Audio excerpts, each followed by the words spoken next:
Hello दोस्तों, मेरे YouTube channel में आपका स्वागत है। और आज की वीडियो में हम बात करेंगे कुंडली में शुक्र से संबंधित लाभ के बारे में कि किसी भी व्यक्ति की कुंडली में अगर किसी व्यक्ति को शुक्र से संबंधित लाभ जानना है कि किस प्रकार होगा या धन किस प्रकार आएगा, तो वे शुक्र की स्थिति से और शुक्र से अगले भाव में कौन सा ग्रह है इस स्थिति से जान सकते हैं कि शुक्र किसी व्यक्ति को किस प्रकार से धन किस प्रकार से लाभ जीवन में दे सकता है।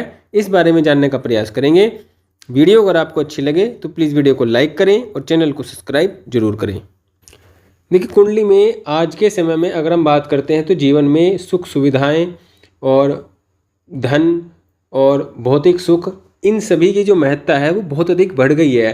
प्रत्येक व्यक्ति अपने जीवन में जो धन कमाता है, मेहनत करता है, शिक्षा ग्रहण करता है, वह सिर्फ इसलिए करता है कि वह जीवन में अपने जीवन के स्तर को अच्छा बना सके, अपने लाइफ स्टाइल में अपने जीवन में अच्छी चीज़ों को जोड़ सके, महंगी चीज़ों को जोड़ सके, ब्रांडेड चीज़ों को जोड़ सके और अपने जीवन में उनका भोग कर सके। और जब भी भोग करने की बात आती है तो वह सिर्फ शुक्र ग्रह से ही देखी जाती है और शुक्र ग्रह के द्वारा ही तय की जाती है कि किसी व्यक्ति के जीवन में वह कितनी उच्चतम क्वालिटी, हाई, जो एक अच्छी गुणवत्ता की चीज़ों का भोग करेगा या नहीं करेगा, जीवन में किस प्रकार की स्थिति की चीज़ें जीवन में प्राप्त होंगी या नहीं होंगी या कैसी होंगी, ये सब शुक्र की स्थिति पर ही डिपेंड करता है।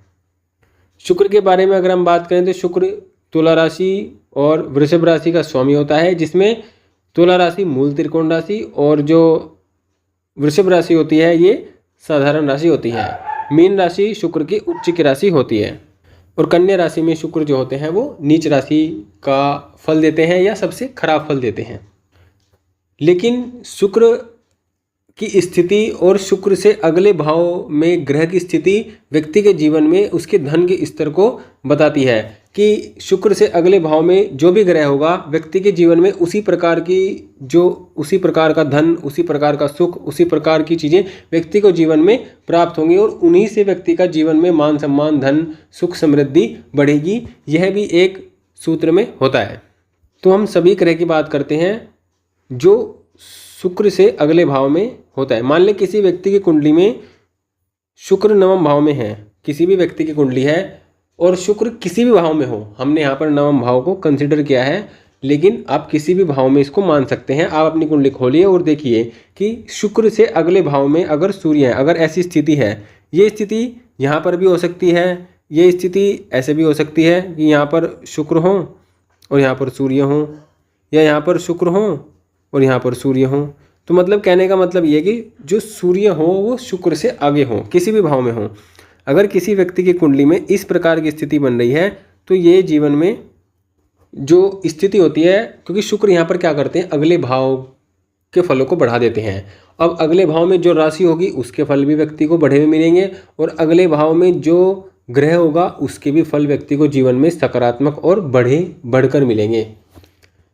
जैसे कि सूर्य यहाँ पर हैं तो व्यक्ति को सरकार से लाभ होगा, सरकारी नौकरी प्राप्त हो सकती है, पिता से सुख प्राप्त होगा, पिता का कोई काम हो, कारोबार हो, वो व्यक्ति को प्राप्त होगा। संघर्ष व्यक्ति को जीवन में कम करना पड़ेगा या सरकार के साथ जुड़कर कोई भी काम करने का मौका मिलेगा और सरकार से बहुत लाभ मिलेगा। व्यक्ति के अंदर ईगो भी होगा, लेकिन पॉजिटिव ईगो होगा और व्यक्ति के अंदर भरपूर आत्मविश्वास होगा जो व्यक्ति के जीवन में उसके धन और उसके मान सम्मान को, पद प्रतिष्ठा को बढ़ाने में सहायक होगा। ऐसा आत्मविश्वास व्यक्ति के जीवन में होगा। तो कहने का मतलब यह है कि अगर शुक्र से अगले भाव में सूर्य हैं तो ये जीवन में सरकार से संबंधित लाभ और सूर्य से संबंधित लाभ जीवन में देखने को मिलते हैं। आप किसी भी व्यक्ति की कुंडली में इस चीज़ को आजमा सकते हैं, देख सकते हैं।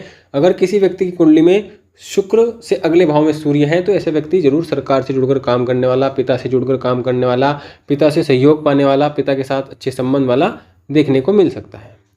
उसी प्रकार अगर हम मंगल ग्रह की बात करते हैं, मान लो किसी व्यक्ति की कुंडली में शुक्र से अगले भाव में मंगल ग्रह हैं, किसी व्यक्ति की कुंडली में शुक्र से अगले भाव में मंगल ग्रह है, वो किसी भी भाव में हो सकते हैं। मंगल अगर मान लो किसी नकारात्मक भाव में है तो उसका नकारात्मक भाव का रिजल्ट व्यक्ति को नकारात्मकता के अनुसार मिलेगा, लेकिन शुक्र उस भाव से संबंधित जो सकारात्मक रिजल्ट है वो अधिक देंगे। तो यहाँ पर देखिए, शुक्र से अगर अगले भाव में मंगल है तो ये व्यक्ति के साहस को, पराक्रम को, उसकी जिद को, उसके जुनून को बहुत अधिक बढ़ा देता है। और ऐसे व्यक्ति किसी भी परिस्थिति में, विकट से विकट परिस्थिति में अपने आप को बहुत अच्छा और बहुत मेहनती और बहुत सफल व्यक्ति सिद्ध करने के लिए जीवन में बहुत अधिक मेहनत करता है और उसको कर भी लेता है। लेकिन ऐसे व्यक्ति बहुत अधिक जल्दबाजी करने के कारण भी जीवन में नुकसान कम उठाते हैं, क्योंकि शुक्र यहाँ पर उसको सकारात्मक प्रभाव दे रहे हैं और मंगल सकारात्मक प्रभाव देगा तो व्यक्ति जितनी जल्दीबाजी में भी काम करेगा उसमें भी उसको नुकसान कम होगा और फायदा ज़्यादा होगा, क्योंकि शुक्र मंगल के फलों को बढ़ा देते हैं। छोटे भाई से व्यक्ति को लाभ मिलता है, भूमि से, प्रॉपर्टी और खाने पीने के काम से, अग्नि से संबंधित काम से ऐसे व्यक्ति को बहुत लाभ होता है। और ऐसे व्यक्ति अपने जीवन में उनके खुद के नाम पर ज़मीन भी खुद प्राप्त करते हैं, या खुद उनके जीवन में इतनी क्षमता उनकी होती है कि जीवन में खुद घर और ज़मीन जरूर प्राप्त करते हैं। देखिए, गाड़ी बंगला ये अलग चीज़, ये शुक्र का एक डोमेन होता है। लेकिन जब हम प्रॉपर्टी की बात करते हैं, ज़मीन की बात करते हैं, तो यहाँ पर मंगल का कारकत्व आ जाता है। तो जब शुक्र से अगले भाव में मंगल होता है तो ये व्यक्ति के जीवन में उसकी संपत्ति को बढ़ा देता है, उसके साहस को, उसके करेज को, उसकी रिस्क लेने की पावर को, इन सब को बढ़ा देता है। और ये सब चीज़ें उसके जीवन में सकारात्मकता के साथ काम करती हैं, जिससे उसके जीवन में उसको सफलता जल्दी मिलती है। देखिए, अगला जो ग्रह है वो शुक्र के बाद बुध है। अब जब किसी भी व्यक्ति की कुंडली में शुक्र से अगले भाव में बुध होगा, ये कंडीशन सिर्फ अगले भाव की है, नेक्स्ट एकदम जो अगला होगा। ऐसा नहीं है कि शुक्र से तीसरे भाव में शुक्र हो, उसके लिए फॉर्मूला नहीं है, या कोई भी ग्रह हो, ये शुक्र से अगले भाव के लिए ही मान्य है। तो बुध के कारकत्व यहाँ पर व्यक्ति के जीवन में बढ़े हुए मिलेंगे। बुध से संबंधित व्यक्ति को जीवन में लाभ मिलेगा। ऐसे व्यक्ति की वाणी बहुत सकारात्मक होगी। ऐसे व्यक्ति की वाणी इस प्रकार की होगी, अगर कोई प्रॉब्लम जीवन में है या किसी से भी कोई संबंधित कोई प्रॉब्लम है तो व्यक्ति सिर्फ अगर उस प्रॉब्लम से रिलेटेड व्यक्ति से बात भी करेगा तो बात करने मात्र से ही समस्या का समाधान व्यक्ति कर लेगा, क्योंकि व्यक्ति की जो वाणी है वो बहुत प्रभावशाली है और सकारात्मक फल देने वाली है। यहाँ पर बुध अगर शुक्र से अगले भाव में है तो बैंकिंग, फाइनेंस और इन सब चीज़ों से, अकाउंटेंट, सीए, इन सब चीज़ों, इन क्षेत्रों से व्यक्ति को धन लाभ बड़ी मात्रा में होता है। बिजनेस से भी बड़ा लाभ होता है, अगर व्यक्ति बिजनेस भी करता है तो भी अच्छा लाभ जीवन में देखने को मिलता है, अगर शुक्र से अगले भाव में बुध है। अब हम बात करते हैं गुरु ग्रह की। अगर किसी व्यक्ति की कुंडली में शुक्र से अगले भाव में गुरु है तो यहाँ पर गुरु के फल व्यक्ति को जीवन में अधिक प्राप्त होंगे और सकारात्मकता के साथ प्राप्त होंगे, क्योंकि जो शुक्र है वो शुभ ग्रह है और गुरु भी शुभ ग्रह है। तो शुक्र से अगले भाव में जो भी ग्रह होगा, जो भी राशि होगी, उसके शुभ फल व्यक्ति को प्राप्त होंगे। तो गुरु के अगर फल प्राप्त होंगे तो व्यक्ति भाग्यवान होगा, धार्मिक होगा और जीवन में सही पथ पर चलने वाला होगा, दूसरों को सही सलाह देने वाला होगा, और सलाह देने वाला काम अगर व्यक्ति करता है तो उसमें बहुत धन कमाने वाला होगा। व्यक्ति शिक्षा के क्षेत्र से जुड़कर भी काम करने वाला होगा, शिक्षा में बहुत अच्छा होगा, शिक्षा में रुचि लेने वाला होगा। तो कहने का मतलब ये है कि शुक्र से अगले भाव में गुरु है तो गुरु के फल व्यक्ति को जीवन में श्रेष्ठ मिलेंगे।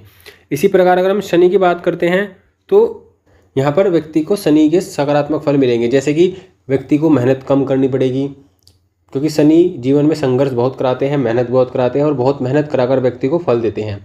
शुक्र देखें यहाँ पर शुभ ग्रह है, और जब शुभ ग्रह शनि पर इफेक्ट डालेगा, शनि के प्रभाव को शुभ करने का प्रयास करेगा, तो यहाँ पर शनि के रिजल्ट आपको अच्छे मिलेंगे, जिससे कम उम्र में आपका करियर अच्छा सेट मिलेगा। मतलब कम उम्र से ही आपका जो करियर होगा वो बहुत अच्छा बिल्ड हो जाएगा, और कम उम्र से ही आप अपने जीवन में धन अर्जन करना प्रारंभ कर देंगे, वस्तुओं का सृजन करना शुरू कर देंगे, जैसे कि गाड़ी लेना, घर लेना, ये सब जुटाना, ये सब आपने जीवन में शुरुआत से ही प्रारंभ कर देंगे। कम उम्र में आप मतलब इन चीज़ों को प्राप्त करना शुरू कर देंगे। आपका करियर भी अच्छा रहेगा और आपके जीवन में जितनी आप मेहनत करोगे उससे फल ही ज़्यादा मिलेगा, कम नहीं मिलेगा। तो यहाँ पर शनि के जो कारकत्व हैं, और जैसे कि शनि का कारकत्व है व्यक्ति बहुत डिटैच रहना, बहुत ज़्यादा सोचना, बहुत ज़्यादा धीरे धीरे काम करना, इन सब जो नकारात्मक चीज़ें हैं, इन सब चीज़ों में भी व्यक्ति की जो स्थिति है वो बहुत अच्छी दिखाई मिलेगी। ऐसा नहीं है कि कंप्लीट होगा, लेकिन बहुत हद तक इन चीज़ों में भी प्रभाव व्यक्ति की नेचर में देखने को मिलेगा। तो शनि जब पैसा देते हैं तो वो स्थिरता के साथ देते हैं, तो जीवन में स्थिरता बहुत होगी। धन के मामले में, सुख समृद्धि के मामले में स्थिरता बहुत होगी। तो कहने का मतलब है कि यहाँ पर शुक्र से अगले भाव में अगर शनि है तो ये भी व्यक्ति के जीवन के उद्धार में बहुत सहायक हैं। देखिए, अगर शुक्र से अगले भाव में राहु है तो यहाँ पर धन का लाभ विशेष रूप से होगा, जैसे electronic media, social media, computer, internet, ये सब सॉफ्टवेयर, इन सब चीज़ों की फील्ड से व्यक्ति बहुत लाभ कमाएगा। शुक्र से अगले भाव में किसी भी भाव में राहु हो तो ये बनता है। ऐसा व्यक्ति बहुत ज़्यादा स्मार्ट होता है और दूसरों से अपना काम निकालने वाला, दूसरों को अपने जाल में फंसाने वाला और बहुत चालाकी से अपने काम को करवाने वाला ऐसा टैलेंट व्यक्ति के अंदर होता है। लेकिन राहु कहीं ना कहीं नुकसान भी देता है, बुद्धि को भ्रमित भी करता है। लेकिन जब शुक्र से अगले भाव में होता है तो धन का लाभ बहुत देता है और सुख सुविधाओं का लाभ देता है, लेकिन बुद्धि को भ्रमित फिर भी रखता है। देखिए केतु की अगर हम बात करते हैं तो शुक्र से अगले भाव में जो अगर केतु हैं तो ये व्यक्ति के जीवन में उसकी आध्यात्मिकता को बढ़ा देता है।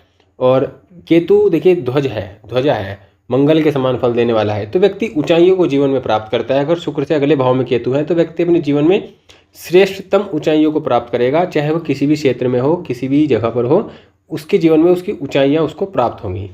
आध्यात्मिकता से जुड़ने वाला होगा, इतनी जल्दी किसी से लगाव नहीं रखने वाला, ना किसी से इतना मन मुटाव रखने वाला होगा। एक स्थिर मन वाला व्यक्ति होगा और अपने जीवन में शांतता के साथ चलेगा। ऐसा नहीं है कि बहुत बेचैन हो और बहुत ही जीवन में मतलब परेशान हो, ऐसा नहीं है। अगर केतु का शुभ प्रभाव व्यक्ति को मिलता है तो व्यक्ति बहुत धीर और शांत होता है।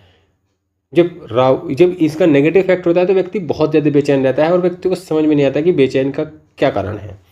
लेकिन यहाँ पर केतु व्यक्ति के स्वास्थ्य को भी अच्छा रखता है, व्यक्ति के आने वाली जो जनरेशन है उनमें भी व्यक्ति को बहुत सम्मान देने का काम करता है, मतलब व्यक्ति की आने वाली जनरेशन भी व्यक्ति को सम्मान दिलाती है। तो केतु का इफेक्ट भी यहाँ पर बहुत अच्छे से मिलता है अगर शुक्र से अगले भाव में केतु हों।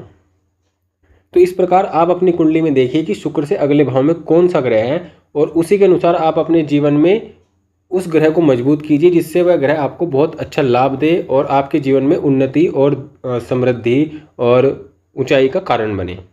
वीडियो अगर आपको अच्छी लगी हो तो प्लीज़ वीडियो को लाइक करें और चैनल को सब्सक्राइब जरूर करें।